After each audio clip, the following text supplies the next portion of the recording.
No, deixeu. Bueno, anem a començar, si us pareix. Fa relativament poc que porto ulleres, no us assusteu perquè les manejo molt, em braceig en elles, me les fique, me les lleve, queda fatal després en el vídeo, però bueno, ja m'acostumaré, suposo que en algun moment m'acostumaré. En primer lloc, donar-vos la benvinguda i agrair-vos la vostra presència, a tots i a totes, esta vesprανit així. Ja sabeu, o dona aquesta impressió almenys, que sobretot és curiós perquè són missatges acceptats inclús per les grans forces polítiques de que les europees són com una convocatòria menor, no? Pareix ser que les eleccions europees es juguen poca cosa. Després diuen el contrari, però la veritat és que aquest missatge sempre se trasllada a l'opinió pública. Nosaltres, evidentment, pensem que és al contrari, per moltes raons que jo no vaig explicar ara, perquè segur que la companya que ara presentaré ho explicarà molt millor que jo. Nosaltres considerem que qualsevol convocatòria electoral, qualsevol convocatòria en la que el poble té que expressar qui vol que el representi a les institucions és important, i veurem, segur, al llarg de la intervenció de Marga, que ara la presentaré, insistís, com especialment les europees cobren una especial importància en la situació que estem patint. Dit això, en primer lloc, disculpar perquè nosaltres havíem anunciat al llarg de la campanya que avui estaríem amb nosaltres Ricardo Sixto, que és diputat al Parlament de Madrid, a les Corts Generals, per una qüestió de problemes d'agenda. Hem tingut la sort, això no vol dir que no estiguen en comptes en Ricardo Sixto, que ha estat en nules diverses voltes i és un company al que estimem molt, però hem tingut la sort que poguera vindre en Marga. I entendreu perfectament per què, no només en la presentació, sinó en les seves consideracions, en la seva manera de plantejar moltes coses. Marga Ferrer és filla d'exiliats argentins, curiosament d'exiliats argentins, però son pare era emigrant alacantí, i per tant valencià. O sigui, és filla d'exiliats argentins, és periodista, de fet ha exercit al voltant de 6 anys com a locutora de ràdio, ha sigut responsable del Departament de Medi Ambient de Comissions Obreres, ha sigut diputada en l'Assemblea de Madrid, perquè ella resideix en Madrid, i actualment és secretària de programes d'Izquierda Unida Federal, per dir-ho així, i també me pensa que és coordinadora d'àrees, la qual cosa vol dir que és una de les persones, jo sé que ella dirà que no, però jo dic que sí, una de les persones més importants dins de l'organització a l'hora d'organitzar el treball col·lectiu, perquè nosaltres no som una organització on les individualitats siguin estrictament importants, però sí que són importants per a coordinar i per a imbricar-se en lo col·lectiu i en els equips de treball. Per tant, per això dia que hem tingut la sort que l'excel·lent company Ricardo Sixto avui el pugui substituir Marga Ferrer. Jo diria que diuen que Europa era una vella jove fenícia. Això ho diu la mitologia grega, que jo crec que és de les poques coses on se pot acudir per trobar algo que valga la pena últimament, no? Pues Europa era una vella dona jove fenícia que va ser segrestada per Zeus, però Zeus per a segrestar-la se va tindre que disfressar. Zeus, que era un déu, com quasi tots els déus, molt avariciós, que pretenia ser todopoderós, que pretenia controlar-ho absolutament tot, i se va convertir en un bou blanc, manso, agradable, bonico, se va infiltrar en el ramat del pare d'Europa, que era una xica jove i molt bonica, i va aconseguir que la jove se fixara en aquest bou tan diferent, tan blanc i tan vell. El va caronar, se va pujar dalt del bou per a caminar i el bou se va adentrar en la mar, va creuar la mar i se'n va anar a Creta. I una vegada en Creta li diu, vale, soy Zeus, d'ací no te manejaràs, ara mateixa estàs segrestada per mi. Estaràs en una gàbia d'or perquè seràs la meva regina en Creta, però d'ací no te manejaràs. Per què conté això? Doncs perquè pense que, com sempre passa en la mitologia grega, sempre torna a l'actualitat. Jo considero que aquest bou que és Zeus, todopoderoso, que se convertís en un bou agradable a la vista, pues és el poder real, el poder financer, el poder econòmic que té molts servidors, i aquests servidors els coneixem, i jo no vaig allargar-me i vaig a dir-vos que és la Merkel, que és el Rajoy, perquè ja ho sabeu, i molta més gent, i moltíssima més gent. Pues, i aquest bou disfressat, agradable, pues és el poder financer, és el capitalisme salvatge, que arran de la crisi econòmica ha trobat l'excusa perfecta per a segrestar, no només Europa, sinó tot el món, però en aquest cas, en el cas que ens ocupa molt especialment, Europa.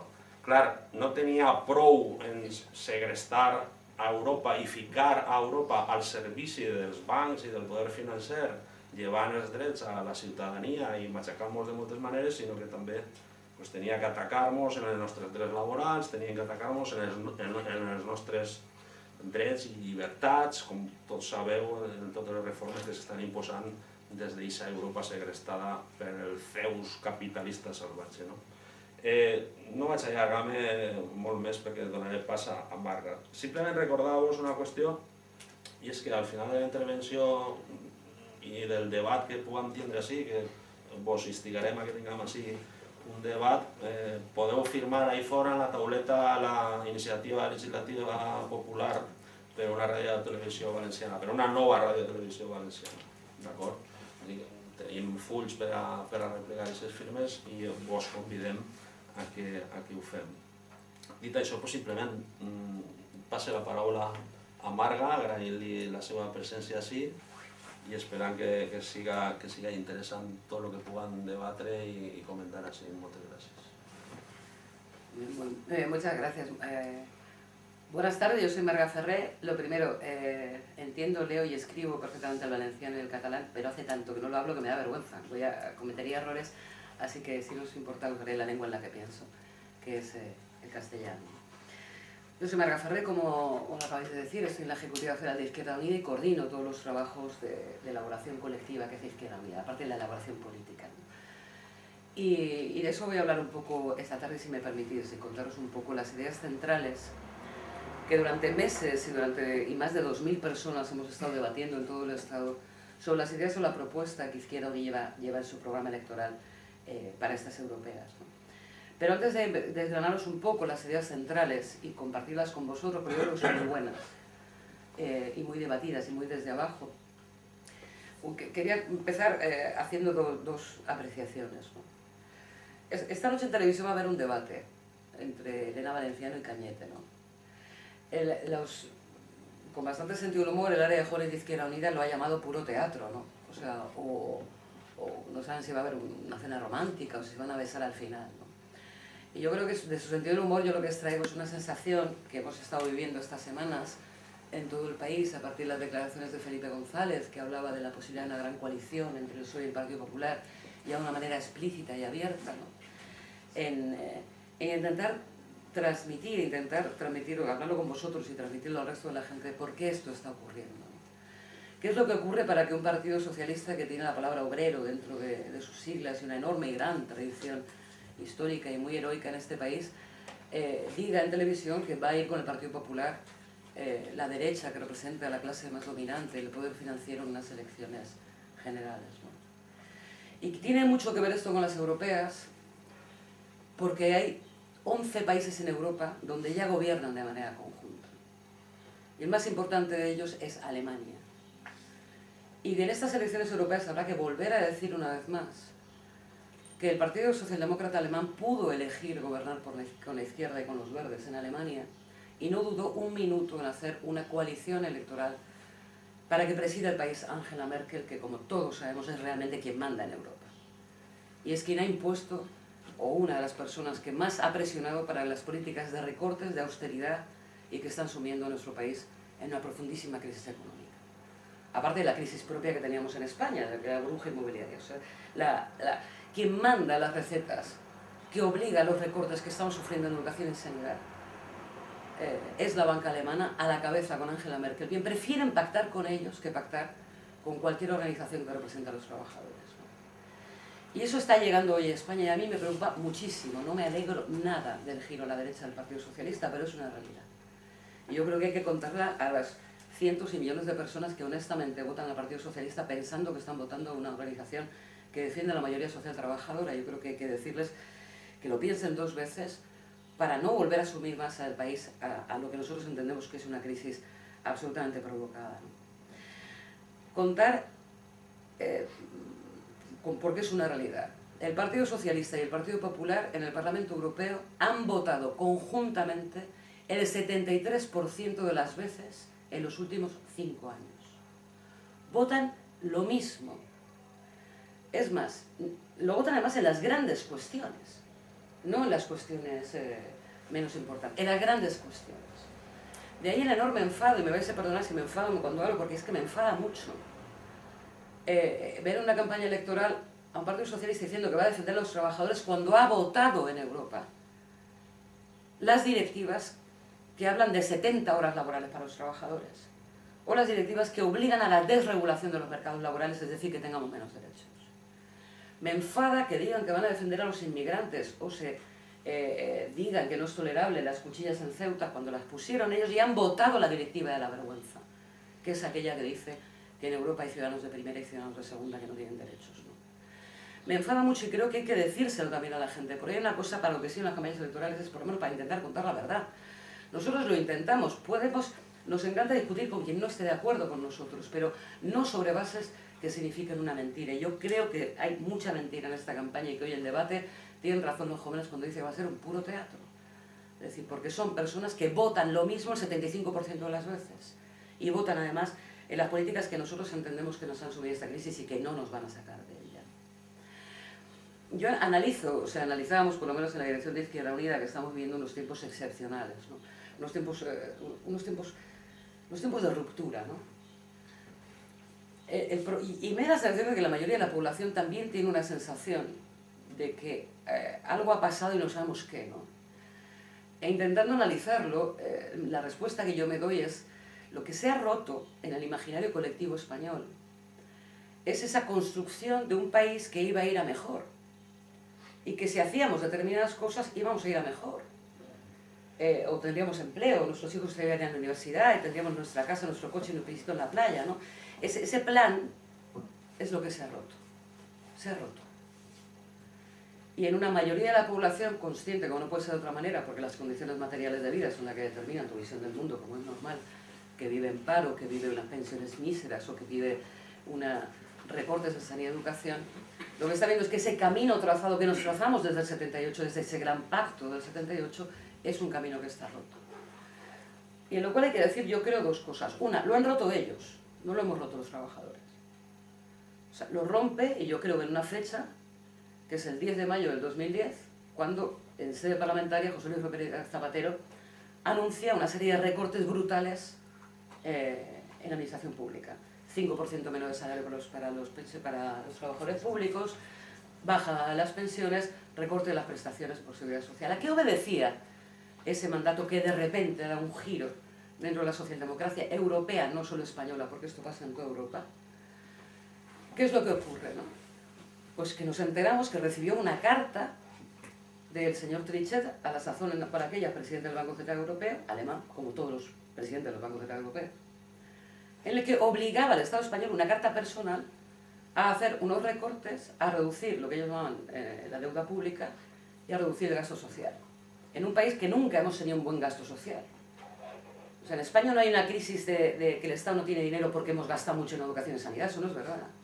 Como el profesor Vicente Navarro se ha hartado de escribir desde hace 1000 años. No hemos tenido un gasto social equiparable a la media europea, no hemos invertido en inversión pública, en sanidad, en educación, en pensiones, ni de lejos lo que deberíamos haber hecho.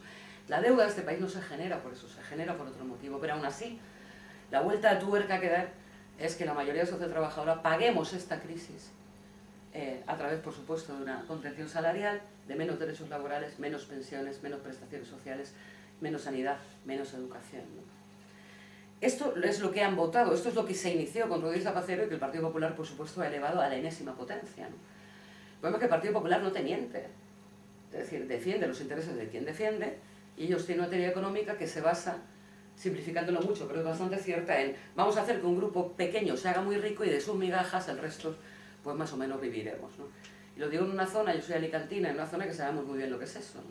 Pues mucho trabajo informal, redes informales vinculadas a que haya un grupo poderoso que tenga dinero y que de sus migajas o de lo que ello genere cierto empleo, un modelo que no ha funcionado. Lo que quiero decir es que vivimos esos tiempos de ruptura y yo tengo la sensación de que gran parte de la población también se está dando cuenta. Quizá por eso Izquierda Unida está subiendo mucho en las encuestas, ¿no? Más de lo que a alguno le gustaría, ¿no? Por aquello de volver a denunciar qué es lo que está pasando y dónde entendemos nosotros dónde puede estar la respuesta, ¿no? Nosotros analizábamos esta crisis y por eso nos parece tan importante las elecciones europeas. Analizamos como un fallo de la construcción, no un fallo de la construcción europea, ¿no? Sino una decisión que se toma a partir del Tratado de Maastricht, ¿no? Que esta fuerza política, a cuya construcción esta fuerza política se opuso, ¿no? Hay dos grandes tratados en Europa que definen lo que está pasando. Uno es el Tratado de Maastricht, que es el que define la eurozona, es decir, cuando se lanza la moneda única. Y el segundo es el que estamos ahora, el Pacto de Estabilidad y Gobernanza, que obliga a que todos los estados tengan un 3% de déficit y una deuda pública del 60% del PIB, que es algo muy bajo. Eso significa que el Estado no tenga dinero. Básicamente significa que obligan a que los estados no tengan dinero para poder hacer inversión pública. Y en ese diseño neoliberal que se diseña a partir de la Escuela de Chicago, de Milton Friedman, que obliga o que entiende que el Estado tiene que reducirse hasta hundirlo en una bañera, creo que llegó a decir Donald Rumsfeld, uno de los asesores de Ronald Reagan, ¿no? Para que el mercado y la mano invisible del mercado, y eso no me lo invento yo, es teoría política, teoría económica que maneja, la mano invisible del mercado sea la que oriente la economía y la política, es lo que ha arrasado en las políticas europeas. Porque no es un problema de la Comisión Europea solo, o del Fondo Monetario Internacional, o del Banco Mundial, que está lleno de neoliberales de esta teoría, que tiene, por cierto, en Europa la teoría de Viena, la teoría austriaca, que es la que lo mantiene, ¿no? Es que los gobiernos de gran parte de los países europeos no gobiernan, es decir, hoy la política no gobierna la economía, no gobierna lo pactado del 78, no gobierna ni siquiera, gobiernan los que mandan faxes o cartas como el señor Trichetti que obligan a aplicar medidas de recortes, entendiendo que la austeridad, según lo llaman ellos, ¿no?